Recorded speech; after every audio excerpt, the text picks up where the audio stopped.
So Ben, this is drive right off straight away. With the trip fast approaching, Phil, Jay and Adam had to pick out an RST kit to test, which they thought would suit the journey the best. Right, so it's not waterproof, it's not warm, something that's going to be vented as well, because obviously we don't know what the weather's going to be. France in April could be, well, same as the UK really, could be snowing, or it could be absolutely boiling. So the new jacket just come in as the Ranger, which is basically like a bit like an adventure style jacket with a waterproof liner that goes over it, and then a thermal detachable destination layer that's internal, so you can use it as like a normal jacket whenever you get there. We've got the Adventure X, which has been out a couple of years now. That's a waterproof liner underneath a vented jacket, so it's like a full mesh jacket front and back, but with a detachable waterproof membrane inside it, which is that bit, but it also zips fully out. So you've got a waterproof bit, but if it does get too warm, you can ditch that into your luggage and then just have that on the outside of these panels. And again, there's like a piece that you can put back over it to keep the wind out.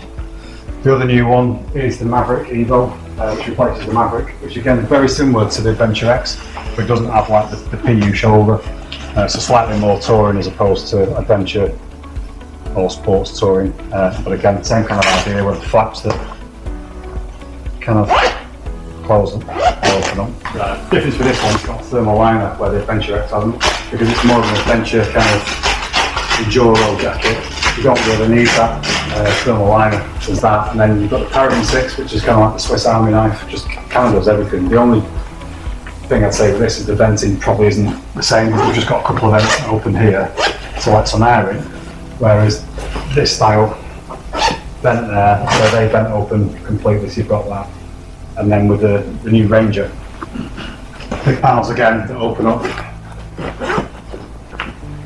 And again, you've got that sleeve that you can pull out and pull across if it does start getting quite cold. But the difference with this one, rather than having your waterproof membrane underneath, you have a separate jacket in there. Right, so you can stop at the side of the road, just whip that out, put it over. If you feel it's quite thick, you can put the Hydro Pack in it, again, feel it on the back. One thing I like about the RST jackets, and on my last jacket I've had, we've had two, I've had the Raid and the X-Raid, these hand warmer pockets. Okay, when you stood about just having a chat, having a coffee, everyone likes the furry pocket. Yeah. Fully adjustable. Like I say with this one, again, a bit of a different with it, is you've got full destination layer. So when you get to wherever we're going, yeah, you can just use that like a bubble jacket. That's your thermal liner as well. So you don't have to take another jacket if we're just going out to sleep. So the without that over liner, is it like shower cream? Yeah, because you get these mesh panels. I mean, it'll take a bit, but yeah, there's not waterproof. Not driving rain. No. Yeah. Well, they will all depend on the conditions, won't it? The other type of jacket, like I say, like the Paragon 6, which is like the Swiss Army knife, is similar to this one, which again, it's your waterproof membrane's already built in it, so it's not really removable. So you don't have to stop at all, everything's in there, you're just not getting that same ventilation through. Yeah. So, Northern France, where we're going, probably not going to be a big issue, but if we're planning on doing Spain later on in the year or next year, where it's really fully vented, that's going to be perfect. The occasional shower, isn't it, where you're going to boil in the bag. Yeah, well, in Spain a few years ago, it's in the morning, it's 2-3 degrees. By lunchtime, you're in the 20s and 30s, and it's finding something that'll do everything. And unfortunately, in my experience, there isn't anything that does everything. Even the laminate Gore-Tex and stuff like that, it's still difficult to get the air flowing. Moist straps, there you go. So yeah, you get the moist straps on there, so again you can clip anything on it. And again, full back protector, full chest protector, loads of pockets. Again, you've got the furry pocket, which is lovely. Honestly, that's the best thing ever. When you're freezing and you can put your hands in that fight. We'll just see what this is like. It is, honestly. The small one. But again, just try the kit on. Yeah. Just go with what fits. That's the most important thing. It can do anything. all have all the bells, all the whistles. We don't fit your properly on it. So it's heavy, nothing's perfect. You can see it's about being bulky and heavy, Yeah. but it's. I think that's the idea. It's a it's- duty jacket. Isn't it? You've got everything. I'll say, you've got level Yeah. 2 chest armour, level 2 back, Yeah. level 10 arms and shoulders. How's it Feels size? If anything, a bit bigger. It's a 44. Bit that. big. Yeah, well, all my jackets are 42. Yeah. Are your guns too big for it? It's a little tight on the bicep, if I'm honest. Yeah. Yeah, just It's just saying that now. In fact, it's extremely tight on the bicep. Is that how you ride? Yeah. Well fitting. That's the best. Looks nice. Yeah. It looks bulkier off than it does on. I'm just not sure. I like the camo, but whether it's... I know it's not all digi about camo. going Yeah, with the it's bike. more but- green though, isn't it, rather than like the, Yeah, and it's like a digi camo rather than a normal. Go well with the green tiger colour. yeah, the green tiger, yeah. But We will. We'll stuff stuff in there. They're standard leg size. Down. Dress you in. Yeah. We were just talking about that, tucking them in. Okay. Smart. I like the style of. We zipped them together. Yeah, we did together. Yeah. sure these are short.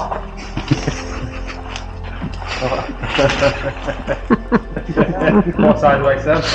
32 realistic waist. That's 32.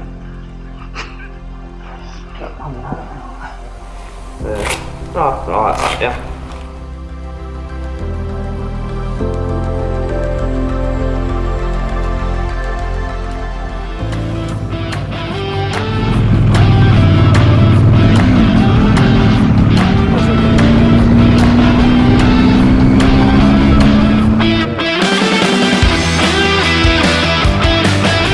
Keep your earrings, come on.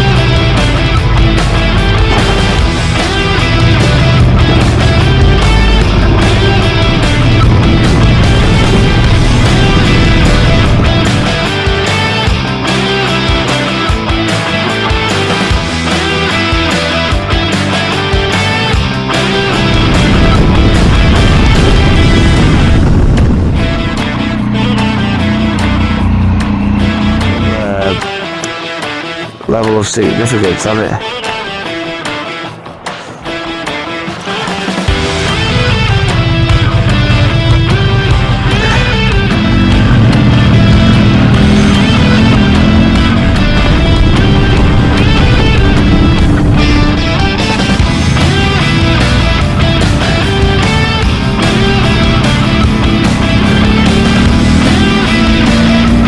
Pictures there, actually.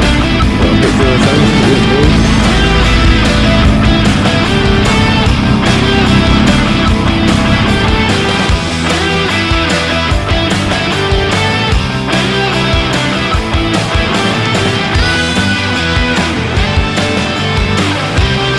This is a real fucking you two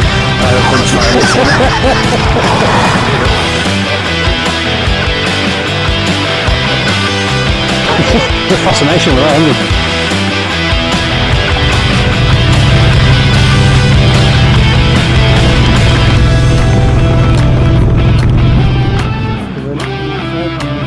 Northwest Sussex is one.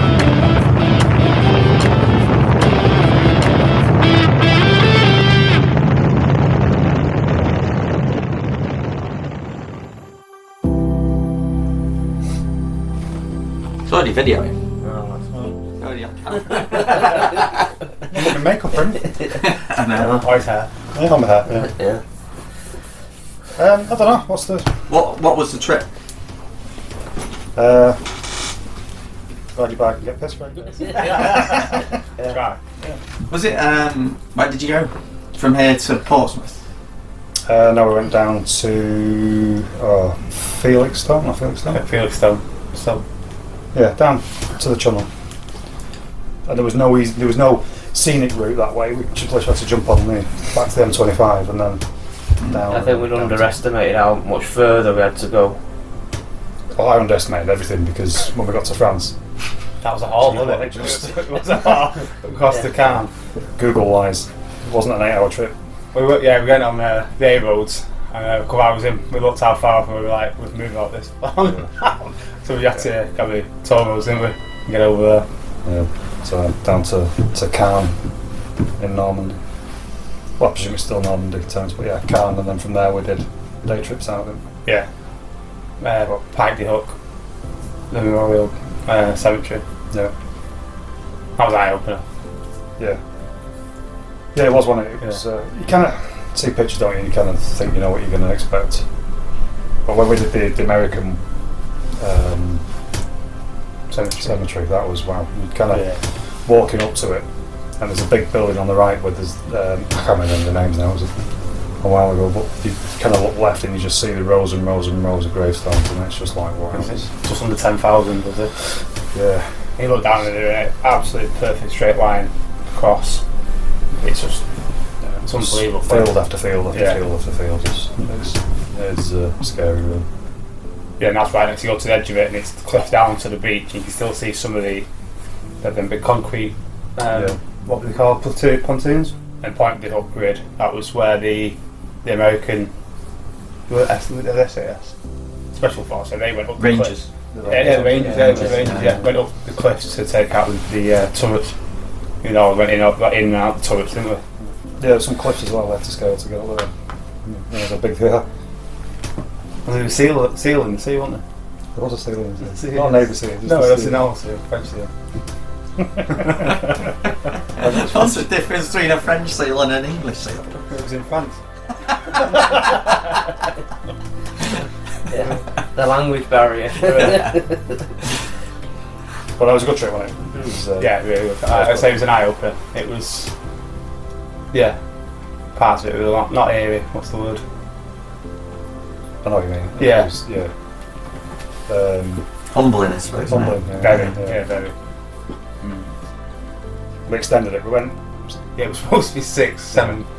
And we extended it a bit. And we did a bit more South coast coming back. into Wales. Road to the best roads probably I've ever rode in my life. Wales. Yeah. What was that place called? Which one? Web Stage. The night it came out in Wales. It was Haven. No, we didn't. We didn't go to. That was another mile. So let's get there. What's on the map then? Butlin was it?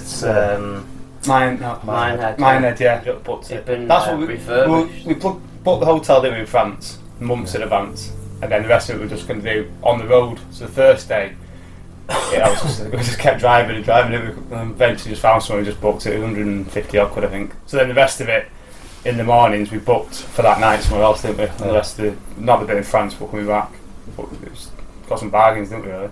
So the best roads were in Wales, not France. Yeah, so France wasn't the riding. France was more going sightseeing, doing the D-Day stuff, wasn't it? Yeah. So there were some nice roads out there in between, but the riding was better in it because it was all flat basically. So it was the riding coming back was better, definitely. But coming back from France to the tunnel, we had 5 hours, 140 mile in the pissing down rain. It was sideways. I was going to say, what was the weather like? You couldn't get past 60 mile an hour. It was that bad. It was sat there, took behind the screen. It was trucks going past you, blowing all over the place. It's horrible, really bad. Yeah, you didn't want to go past 60, did you? No, you didn't. You couldn't. So with the distance you've done, the rain, the wind, I'm guessing some warm weather as well. Yeah. Would you say it was a decent test of the kit? Oh yeah. Yeah, definitely. Yeah, we did. Yeah. With that day we set off when we came back. Yeah, to put his pants on because the hailstone. It was sunny. I went Stonehenge, came out of there, and then this hailstone and rain came from nowhere, did it? But it was gorgeous sun before that. Woke up in the morning, glorious sunshine. I only got textile kit with me. These two, they've got panniers, had jeans and riding boots, proper riding kit. But for the nice weather, and I was a bit like, gutted. These two are going to be dead comfy all day and everything. Within half an hour, the heavens opened. It was hailstone and wind was battering. And there's a bit of funny footage of Jake trying to get his pants on. Yeah. Yeah, it's not And a flamingo. Yeah, it's it's really good kit, but that was a lot of faff in that scenario That was the where only one time, minute though. it was fine weather Yeah. and then next minute it was pouring down. Try to get the pants on over your boots. Is that when you needed the toilet as well or something? Yeah, I think it was. Yeah. So what did you do? Where did you go? I just run at the side of the bike. With the camera still on. Forgetting you had a 360. Yeah. Insert clip here.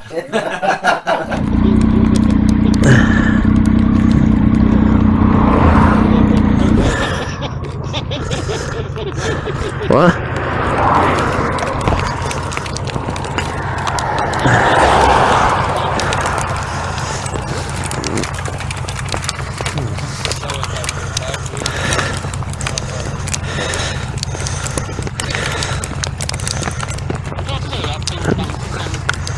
Oh, this is going to be a ball like.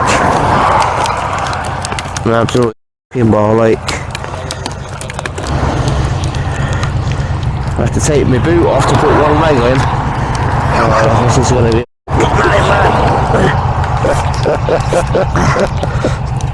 glad you two find it funny.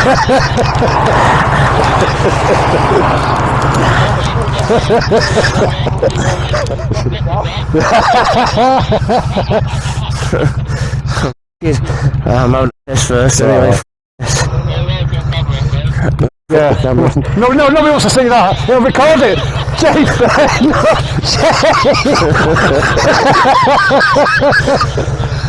fuck's sake. So even if the 360 camera can it's all coming back. Oh.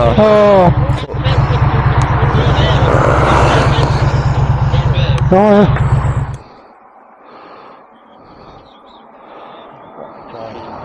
Yeah, I was...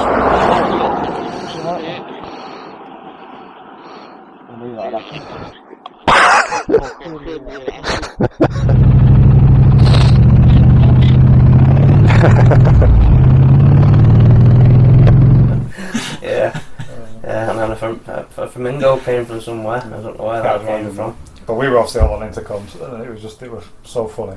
Yeah, it was, That yeah. bit was just hilarious. Well, on mine 10 minutes later, the sun was back out, wasn't it? Yeah. Take it all back off. That's I'd say that's the downside of that gear you that stuff, the overpants. Yeah.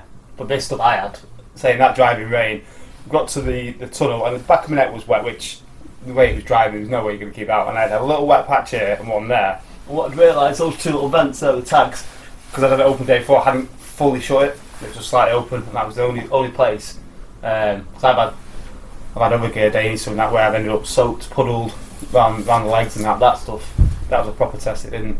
Then a little bit there, and that was my own fault. So it's what settle did you have? The This, I don't know how it was called. The ambush. Ambush, yeah. jacket. Comfy. So you had the Ranger jacket and trousers, didn't you? Well, no, adventure pants and then Ranger jacket you had. That was mine. Yeah. Oh yes, yeah. So Jay had the Ranger. Yeah. And you had the Maverick Evo. Maverick Evo. Is that the one with the over jacket? Jay's had the over jacket with the Ranger. Mm. Obviously that one's got a thermal liner but waterproof over. Which in fairness the quality of the over jacket is mega. Yeah, it is. So it's just a bit of faff because it's in the back. You're having to obviously mess about, take all your gloves off. Mm. But once it's on, it was perfect. You didn't feel like you had a second jacket on over the top of that. All the vents were really good. Just vents everywhere. Vents in the back. When we did have a bit of sun, open the vents on the back. Yeah. So again, comfortable. The thing I took the base layer out, didn't I? Because it was a bit warm even on the cold days with that. But yeah. So you didn't get wet with that overlay. You never got wet. So no. Like Adam said, we were in 4 hours of driving rain on the way back.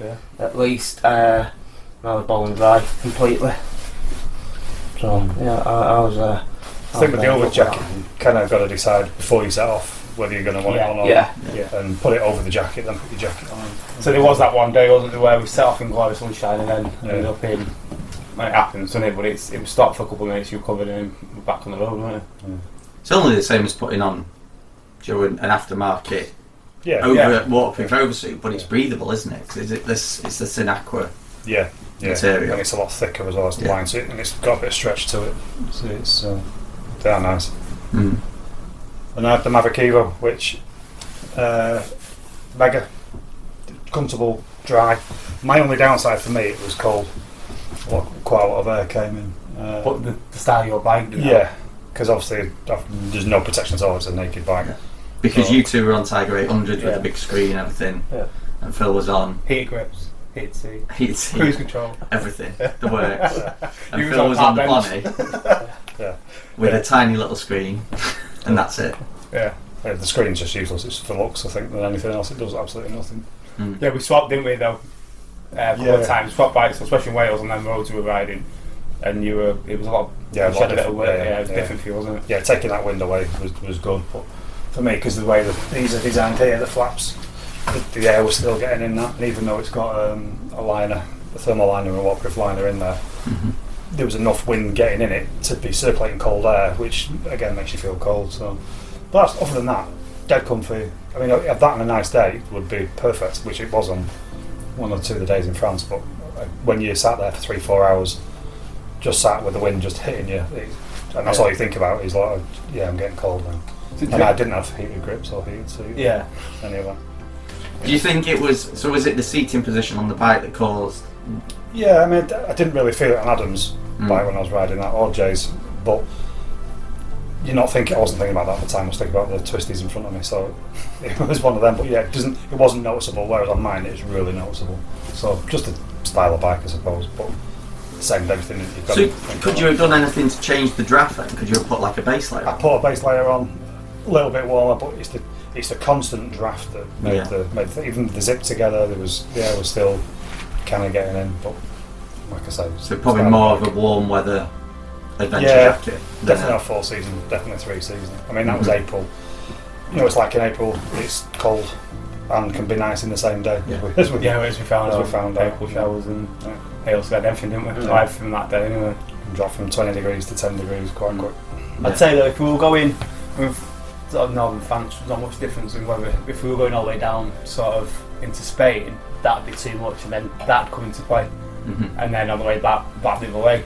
So, but I think when you up on vents on that and take the layer on the inside, it'd still be quite good in warm weather as well.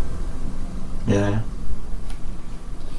I've always said it. I've done this for nearly 30 years now. And I don't think there's one piece of kit that does everything. So if you're doing stuff like touring, ideally you need an extra mesh jacket or a pair of jeans like these guys did. Yeah. That was probably the better way of doing it, and then having something fully waterproof. And then even sort of like an over jacket and trousers, because last thing you want to do is get absolutely soaked for 4 or 5 hours on the bike and then put it on again the next day because it's not dried properly. I know laminate clothing is better in that sense, but it still gets wet. It does dry quicker. So would you go and get the same kit again? If you were doing the exact same trip, would you pick the same kit? I would, yeah, definitely. I'd pick a different bike. Yeah, I think I would. Just for that pure 4 hours of driving rain, that kept me bone dry, and that's. Well, I'm buying this kit. Well, I tested. I'm going to buy it because I am impressed with it. And I've got a full set of daily easy helm that I'm going to flog, and I'm going to pick this over. Move on to the RST. Yeah, I was impressed. That's a pretty good result, really, for it, isn't it? So what's the next trip you three are doing together? Scotland. Scotland, yeah. And then the Picos. Picos is booked. We're definitely doing Picos. Yeah. So that's October 2024. That's Phil saying I might not come to Scotland. No, that's Well, Picos is booked. no, that's 100% happening in Picos. Whereas Scotland, we've got things. I think, is it? I think that's pretty much it. Time to open the doors. Who's brought this? I didn't bring them. Because I thought you When we started this in April, it was like, Yeah, we'll finish it off, we'll have some beers at the shop, and we'll do a screening and Yeah, we're do now a in- pilot interview. And, End of December. yeah. literally the last week of December. Yeah.